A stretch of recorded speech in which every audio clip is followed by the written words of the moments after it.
Hi everybody, I'm Neil. I'm the Head of Marketing Analytics here at RocketMill. And today I'm going to be talking about why your customers are more than just numbers.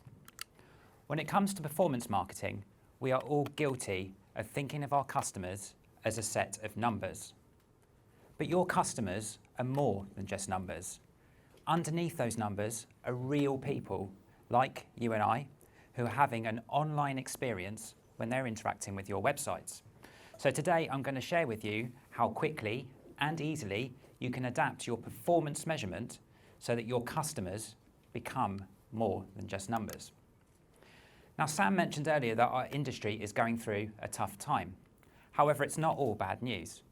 I believe that our industry is in a very privileged position when it comes to measuring marketing performance. We have tools such as Google Analytics, which provide us a wide breadth of customer data from first visit all the way through to conversion. Add on to that exciting developments in marketing analytics technology through tools such as Tag Manager, BigQuery, and Google Data Studio, and it means that we can measure performance in a highly sophisticated way. What that means is that we can pose question after question after question on our performance data, and we can get tangible answers back really quickly.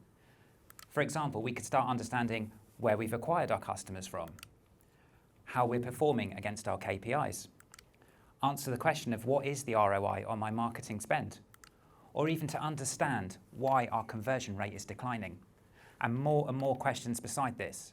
I'm sure that each and every one of you here today have a whole handful of questions similar to this that you're throwing at your performance data day after day after day. What this has led us to become is it's led us to become obsessed with performance data. Now, that's not a bad thing, and we absolutely need to remain obsessed with data and performance in the future. However, I do believe we have created ourselves a huge blind spot. You see, your customers are more than just numbers.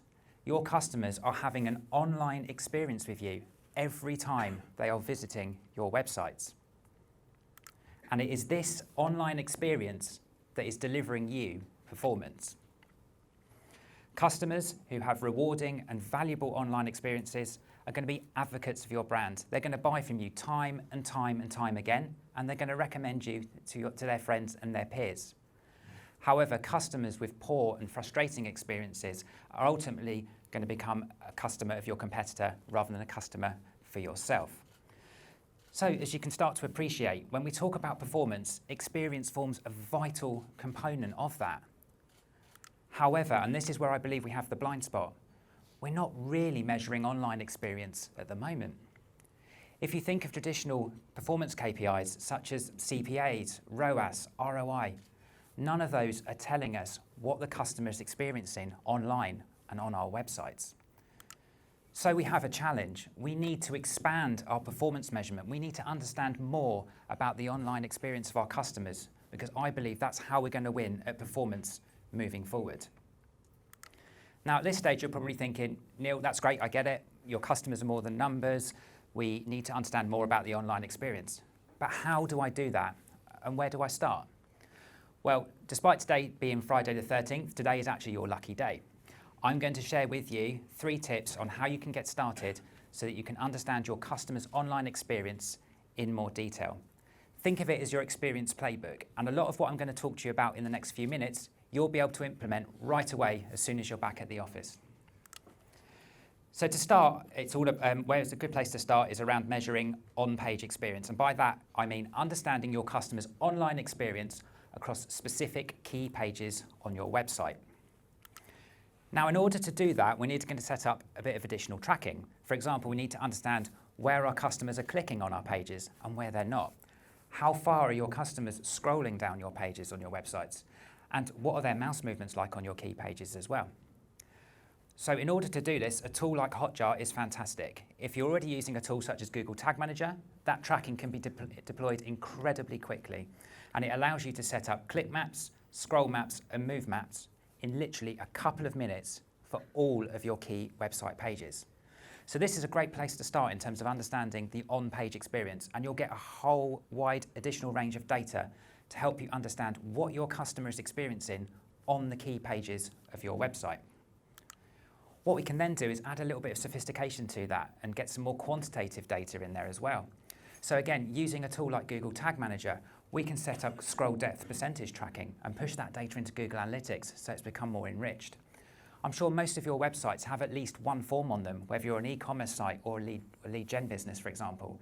Understanding how long it's taking your customers to fill in those fields and those forms is critical information. And that's the sort of information we can also track through Google Tag Manager and push that into Google Analytics as well. So by having this data and the click maps, the move maps and the scroll maps, we have a wide variety of data at a page level to understand the customer's online experience. However, this is only part of the puzzle though. Our customers are inevitably going through multiple pages within their journey. What would be really great is if we can understand that customer journey from beginning to end across a session, across a visit. So in terms of doing that, there's a couple of ways we can look at this. First of all, if you're using a tool like Hotjar to set up scroll maps, move maps and click maps, you can set up user recordings really, really quickly. I find user recordings really fascinating. There's nothing like having that customer's experience right in front of you to quickly identify what makes a great experience, so we can do more of that. But importantly as well, we can understand and we can empathise with customers that have poor experiences and put the actions in place to stop that happening, modify the experience so that there's less of those happening as well. And this is where my second point comes in. I think utilising user testing platforms is really good as well in terms of understanding the online experience. So these are tools such as Usability Hub, What Users Do, and Helios. What these tools allow you to do is to run, for example, preference testing. So if we had two different types of experience, let's run that as a preference test. Let's understand what our customers are experiencing on each of those and learn from it. Furthermore, these tools are absolutely brilliant if you want to run, for example, first impression testing, recall testing, first click testing. Great place to start in terms of understanding that, and it just gives you that little bit more in terms of understanding the user's experience online. Third and finally, but just as important as measuring the on-page experience and the online experience, is the collection of customer feedback. Collecting the feedback from your customers will allow you to better understand the cause of both the good and the bad experiences. Now, I'm a huge advocate of this. I think that your customers need a voice, and if we can give them a voice, they're going to give you valuable information, which is going to help you improve your online experience. So Alex and Ian mentioned earlier about how we sat down and talked with customers through our Kimberly-Clark case study. Additionally to that, there are other ways we can collect customer feedback directly online. For example, a great place to start, again through a tool like Hotjar, would be to set up exit intent polls. So if you've got a journey to conversion and you know that one part of that journey, you have a large drop-off, let's set up an exit intent survey. Let's collect some feedback so we understand why they're dropping off and use that data to help improve the experience moving forward. Regular surveying of your customers as well is a great way to provide that voice, that forum for your customers, but also it allows us to understand our customers more as humans, as people.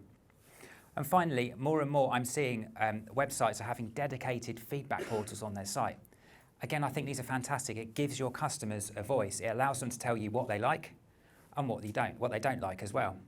And essentially what that allows us to do is it allows us to optimize the customer's online experience based on what they want rather than what we think that they want. So with these three elements and also the other two tips I've shared, you can probably appreciate there's a huge amount of data available at your disposal to understand the customer's online experience. And what that allows us to do is it allows us to answer questions we wouldn't have been able to answer before.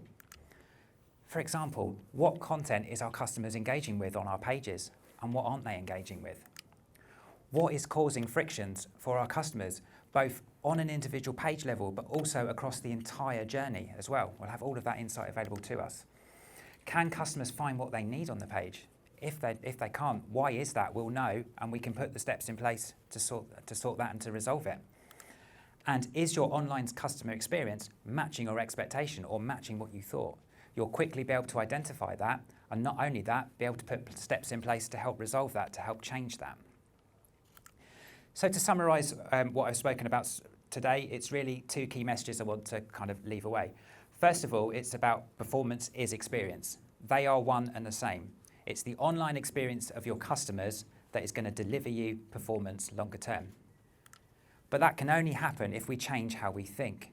Our customers are more than just numbers. Behind those numbers are real people like you and I who have an experience with our brands, with our websites every single day. And if we can collect that data and understand our customers in more detail, that's how we're going to win at performance longer term. Thank you very much.